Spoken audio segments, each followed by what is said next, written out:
Alaskan Dreams and Grizzly Schemes by Stephanie Thomas.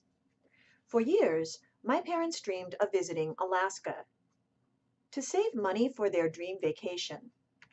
At the end of each day, they would put all of their loose change into a wish jar, hoping that one day they would have enough coins saved to make their dream come true.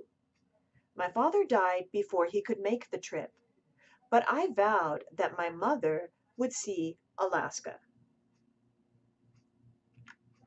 Last summer, as an 80th birthday present, I took my mother to Alaska. In June 2018, we boarded a flight along with three other family members bound for Alaska. On the flight, my mother, husband, sister, brother-in-law, and I mused about all of the wildlife we would see in the upcoming weeks. We all agreed that the animal we most wanted to see was a grizzly bear. As our flight glided down onto the runway in Juneau, Alaska, we could see mountains, bays, channels, islands, and deep green forests. We knew that somewhere in those forests there were grizzly bears roaming freely. The following day was cold and rainy, but we bundled up in our jackets and hiking boots, and we set out to explore Juneau. My mother out-hiked us all. She hiked past bald eagles, resting on the fence that lined the boardwalk to town, and she hiked past a mountain goat in the mountain trails high above Juneau.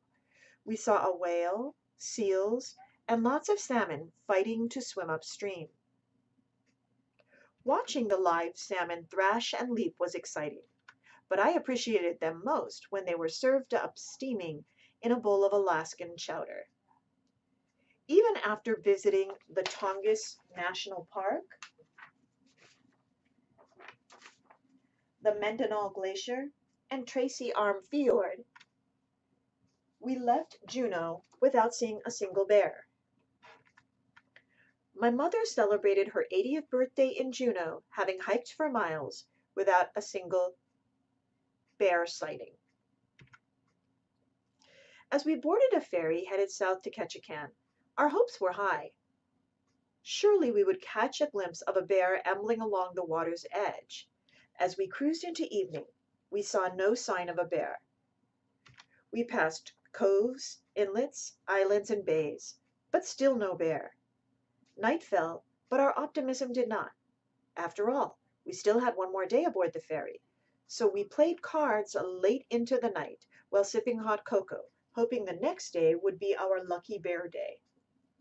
Early afternoon the following day, we disembarked from the ferry without seeing a bear. We had 5 days in Ketchikan to find our bear. We hiked deep into the woods and discovered beautiful lakes and babbling streams, but no bear. We yanked on wetsuits and snorkeled with the Alaskan fish, but saw no bear. We drove deep into the national parks near Ketchikan and picnicked on cold sandwiches and hot tea from a thermos, with no sign of a bear. At last, 2 days before our flight back to Seattle, we saw bear prints along a stream bank. Silently, we jumped for joy, and quiet as mice, so as not to scare the timid creature, we followed the tracks. A half hour went by, then an hour, then 2. It was my sister who said the words, "We have to go back." Dejectedly, we hiked back to the car with no bear selfies to post.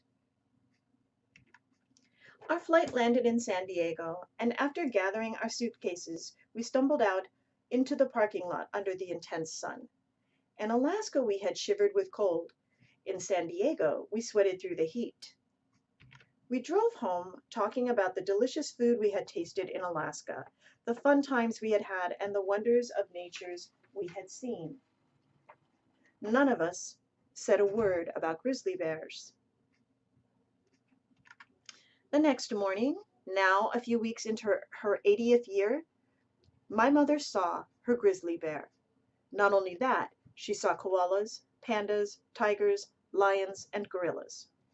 Where Alaska had failed us, the San Diego Zoo delivered. my mother returned to North Carolina with 2 bucket items crossed off her list. She had seen Alaska, and she had seen a grizzly bear.